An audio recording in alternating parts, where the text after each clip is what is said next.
नमस्कार, बहुत स्वागत है आपका। न्यूज 18 देख रहे हैं आप और मैं हूं आपके साथ अंशिका पाठक। शुरुआत करेंगे इस वक्त की सबसे बड़ी खबर की जो दुनिया से आ रही है। वेनेजुएला से इस वक्त की बहुत बड़ी खबर।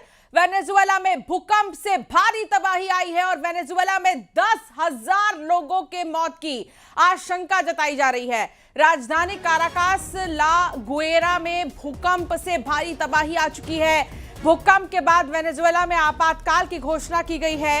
वेनेजुएला में 7.5 की तीव्रता का जबरदस्त भूकंप आया है। वेनेजुएला में 7.5 से पहले 7.2 तीव्रता का भी भूकंप आया। वैसे भी 5 तीव्रता से ज्यादा अगर भूकंप आता है तो उसे खतरनाक ही माना जाता है, और अगर 7.5 तीव्रता है तो उस वक्त क्या मंजर था वहां का, ये आपको तस्वीर में दिखा रहे हैं। तो ये तस्वीर वेनेजुएला की आप देखिए। 10,000 लोगों के मौत की आशंका। जबरदस्त भूकंप आया है।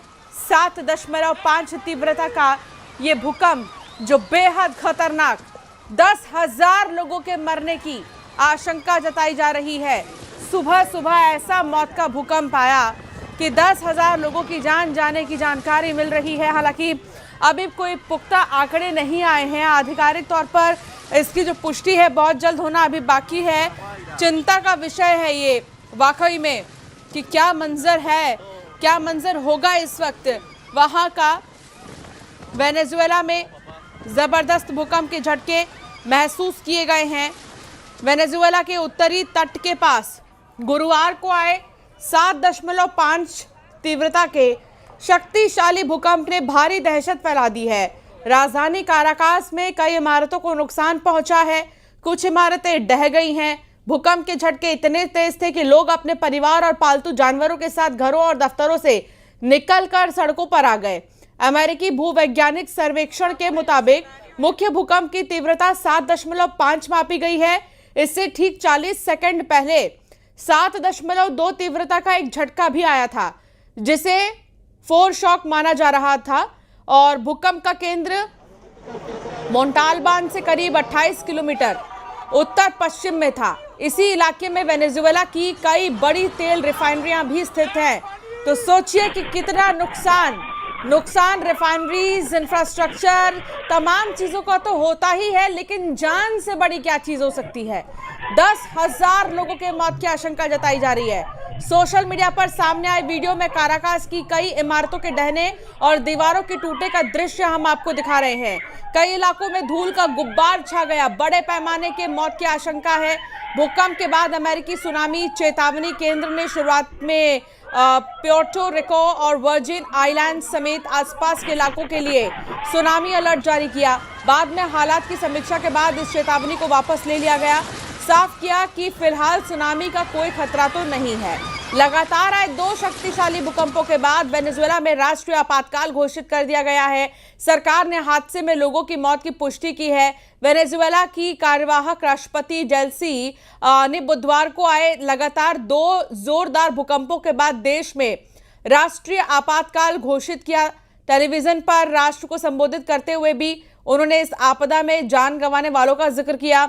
तो वहीं यूएस जियोलॉजिकल सर्वे ने शुरू में कहा कि भूकंप की जो तीव्रता है वो 7.1 थी, फिर 7.2, और देखते ही देखते 2 से ये 5 पे चली गई। 7.5 की तीव्रता वाला ये भूकंप जो हजारों लोगों की जान के लिए आफत बनकर आया। मध्य प्रदेश में मानसून की धमाकेदार एंट्री हो चुकी है। 9 दिन की देरी से पहुंचा मानसून अब तेजी से पूरे प्रदेश में फैल रहा है।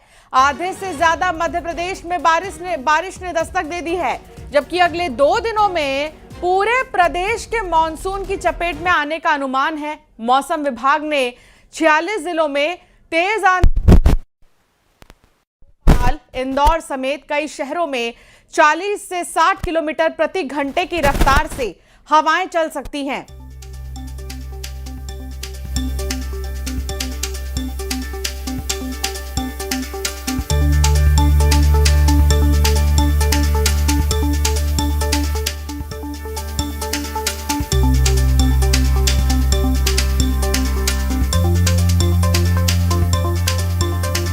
झमाझम बारिश का दौर जारी है और मॉनसून की दस्तक।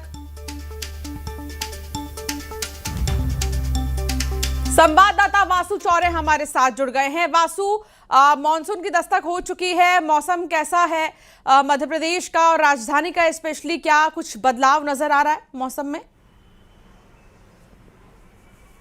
बिल्कुल, देखिए मध्य प्रदेश में करीब 10 दिन लेट से जो है वो मानसून पहुंचा है और अब आधे मध्य प्रदेश को मानसून जो है वो कवर कर चुका है। आने वाले 48 घंटे में पूरे मध्य प्रदेश में जो मानसून है वो एक्टिव हो जाएगा और झमाझम बारिश जो है वो आने वाले सप्ताह में देखने को मिलेगी। इस तरीके के जो अनुमान है वो मौसम विभाग की ओर से जताया जा रहा है। कई जिलों में आंधी तूफान बारिश की भी जो चेतावनी है, बिजली गरजने की जो चेतावनी है वो भी जारी की गई है। थंडर स्टॉर्म जैसे हालात जो है वो भी बनते हुए नजर आएंगे और लंबे समय से मध्य प्रदेश के लोग उमस भरी गर्मी से दो चार हो रहे थे। हमने देखा जब गर्मी का मौसम पीक पे था तो टेम्परेचर 45 डिग्री 46 डिग्री के ऊपर तक मध्य प्रदेश में रिकॉर्ड हुआ। ऐसे में लोगों को कुछ राहत की तलाश थी। तो अब उम्मीद यही है कि आने वाले जो समय है, जो 203 दिन है, पूरे मध्य प्रदेश में मानसून एक्टिव हो जाएगा और झमाझम बारिश का जो दौर है वो देखने को मिलेगा। लेकिन एक बात जो है वो थोड़ी सी चिंता की है, वो ये है कि पहले तो 10 दिन की देरी से मध्य प्रदेश में मानसून दस्तक दे रहा है और इस बार जिस तरीके की स्थितियां बन रही हैं, एनवायरमेंटल सिचुएशंस जो बन रही हैं, उसके चलते मध्य प्रदेश में एवरेज से कम रेनफॉल होने की बात जो है वो सामने आ रही है।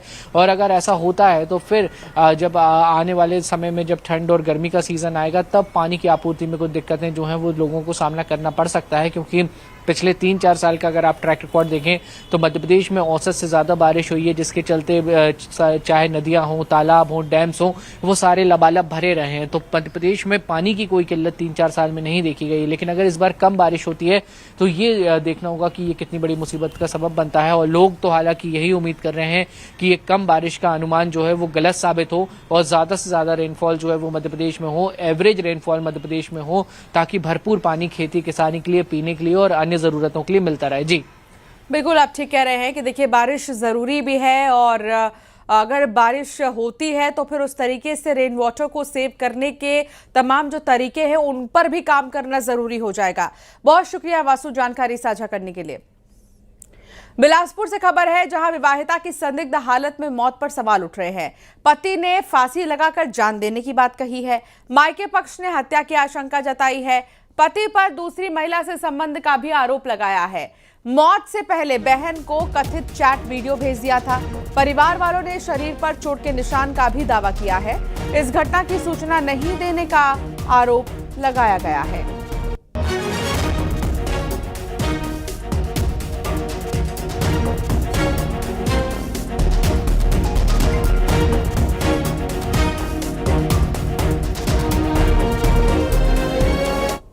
कि भैया मेरी बहन